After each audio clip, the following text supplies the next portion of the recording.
Welcome to Love Lines.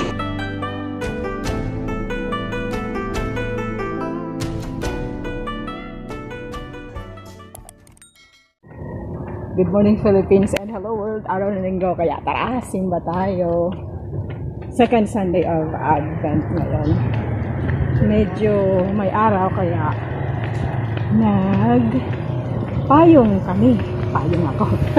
Kailangan magpayong to avoid the ultraviolet rays of the sun. Wala na si ate na nagtitinda ng sampagita. Si ate sa kasi kuya. Alright, so tara, simba tayo. Maaga-aga pa. Ayan. Relax lang sa lakad. Nauna na sa akin si Lovelens Jr. Kaya relax na. Relax na siya sa doon simbahan. Relax na. Malapit na ang Pasko. Malapit na ang commemoration ng ating pag-alala ng first coming of our Lord Jesus Christ. So, last Sunday, yung unang kandila, Candle of Hope. Ano ba ngayon? So, malalaman natin later.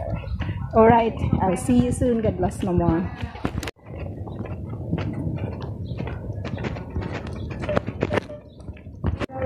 Nagro-rosary na at happy fiesta sa mga ang patron ay Immaculate Conception.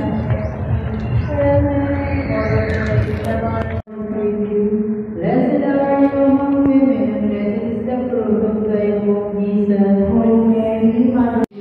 Blessed are you among women, and blessed is the fruit of thy womb, Jesus. Holy Mary, Mother of God, pray for us sinners, now and at the hour of our death. Amen. Hail Mary, full of grace, the Lord is with you.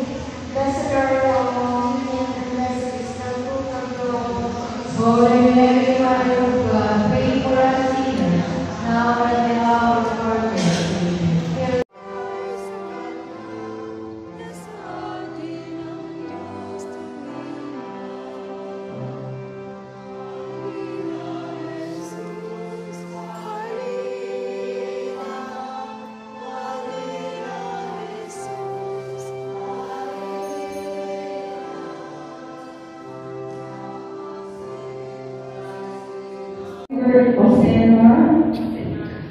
Osema and Tommy.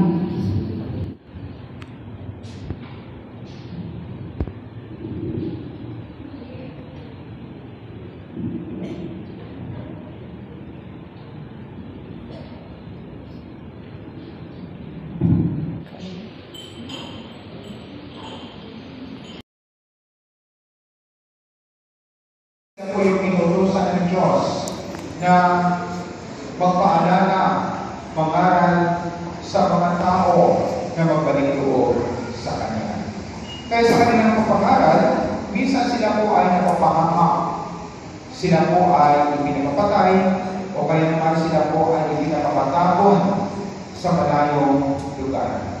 Ngunit sa kanila noon, patuloy pa rin po sila ng papaalala at pinutuligsa ang masamang gawain ng mga pinuno, lalo-lalo na sa bayan ng Israel. Kung inyong narinig ngayon sa ating mga pagbasa sa ating Ebanghelyo, narinig natin ang sigaw ni Juan Bautista. Pagsisihan ninyo, darignan ang inyong mga kasalanan at mabigyan kayo upang kayo'y patawarin ng Diyos. Ito po yung isang taong sumisigaw sa ina. Isang taong nagpapaalala sa kanyang mga kalami at isang taong nag-ayos ng daraanan ng ating Panginoong Hesus-Kristo. Si Juan Bautista, ang huling propeta na inutusan ng Diyos para ihanda ang daraanan ng ating Panginoong Hesus. Kaya napakalaga po na ginagampanan ni Juan Bautista sa buhay pananampalataya ng mga Kristiyano kung saan palagi kong pinapaalala, palagi kong isinisigaw, at palagi kong nag-uusap sa bawat isa sa ating natalikan at pagsisihan natin ang ating mga kasalanan. At ito po yung boses na ito hanggang sa kasalukuyan ay patuloy pa rin natin narinig sa mabuting balita na dapat natin ihanda ang ating mga sarili sa pagdating ng Panginoon sa ating buhay. Ngunit mga kapatid, kung inyong napapansin sa ating buhay, marami po tayong mga boses na naririnig. Marami po mga boses na nag-audio para gumawa tayo ng masama at mabuti. Halimbawa na lamang, pag tayo po ay mayroong gawin sa ating buhay, naglalaban ang masama at mabuti kung ano ang dapat natin gawin, kung ano ang tama natin gawin. Minsan, kung inyo napansin, nag-aalalamin tayo at pinag-iisipan natin kung ano ang dapat natin piliin, kung ano ang dapat natin gawin. At ang boses na yan, boses na kasapaan, boses na kabutihan na naglaban-laban para tayo po ay makapag-desisyon kung ano po gawin natin sa ating buhay. Sabi ko nga sa kapanahonan natin ngayon, marami pong mga boses na talagang sumisigaw. Katulad ngayon sa ating sosyedad. Ano po ba yung mga boses na madalas natin narinig? Boses ng kasinungalingan. Boses ng kasamaan. Boses ng patayan. Boses ng kung ano pang walang kapuluhan. Kaya ang lahat nito mga kapatid ay walang katutunan, walang kapayapaan, wala tayong nakikita na liwanag at hindi na mapagbigay sa atin ng inspirasyon. Kaya kung titignan po natin sa social media, ito po ang nangyayari sa kapanahunan natin. Ngunit ano nga bang boses ang dapat natin pakinggan? Ang boses ng Diyos na siyang magdadala dapat sa atin sa buhay na walang hanggan. At ang boses na yan ay ang boses na katotohanan na naririnig natin sa mabuting balita. At ito po dapat ang pakinggan natin mga kapatid dahil marami pong mga boses na nag-audio sa atin na ilayo tayo sa boses na katotohanan. Kaya nga sinasabi ko na Catechism of the Catholic Church, the voice of God speaks in the depths of our hearts.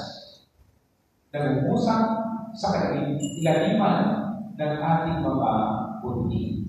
At katulad po kay Juan Bautista, siya po ay pumupunta sa ilang para pakinggan ang boses ng katotohanan, ang boses ng Diyos, ang boses na magdadala sa buhay na walang hanggan. At yun po ang ipinapaalala sa bawat isa sa atin na since marami po tayong mga boses na narinig na kasamaan, kailangan pumunta tayo sa ilang, sa kaituturan ng ating mga puso, sa katahimikan ng ating mga buhay, para pakinggan ng maigi ang boses ng Diyos sa ating buhay.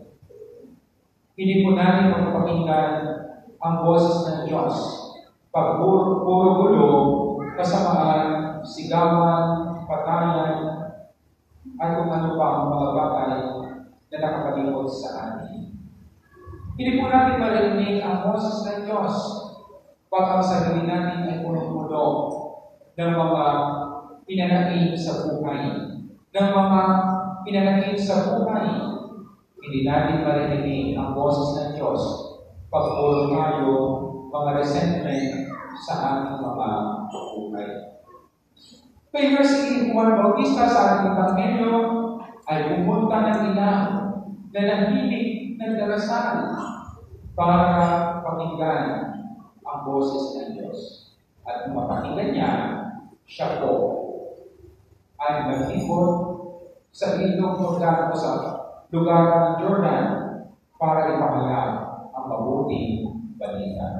At ang sabi niya, pagsisihan ninyo at taligdan inyong kasalanan, magpapin niya kayo upang kayo'y patawarin.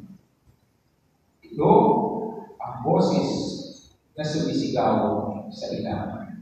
Ihanda ninyo ang daraanan ng ating Panginoon. Kaya mga kapatid, napakahalaga po sa bawat isa sa atin na sa ating buhay, dapat mayroon tayong panahon na manahimik at panahon na pakinggan ang boses ng Diyos.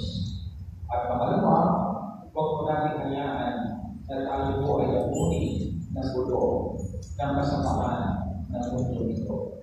Pakinggan po natin palagi ang boses ng Diyos sa pagkitan ng ating mga dasal at sa kalamigan ng ating mga puso at doon pagkikita natin ang tunay na pagpapalag ng Diyos na mayroong kapayapaman sa ating mga sarili. Tumayo naman.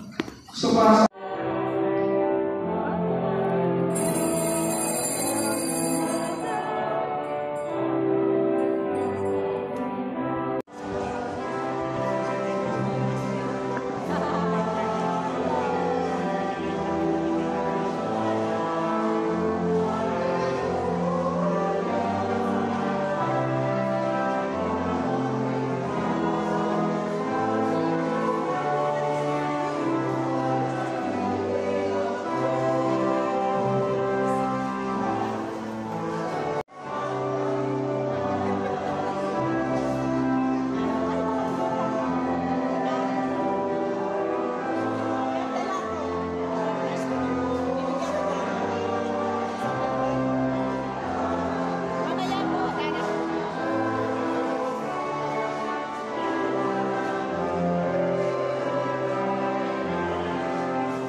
kailangan ko magsalamin.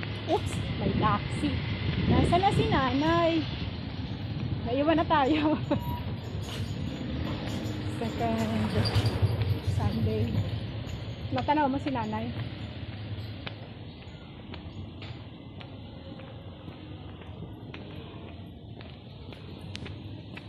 Darating ng manunubos,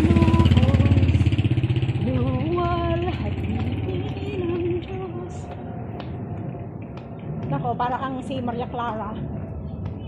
Maria Clara ang nakasalamin. Kung puti yung suot mo, pagka white lady, nakatakot, naglalakad sa araw. Wow! Mambon! Mambon? Nakamot tayo. Ayan sa club. So, that's all for now. Thank you so much for watching. Once again, this is Love Lines. Have a good day and God bless.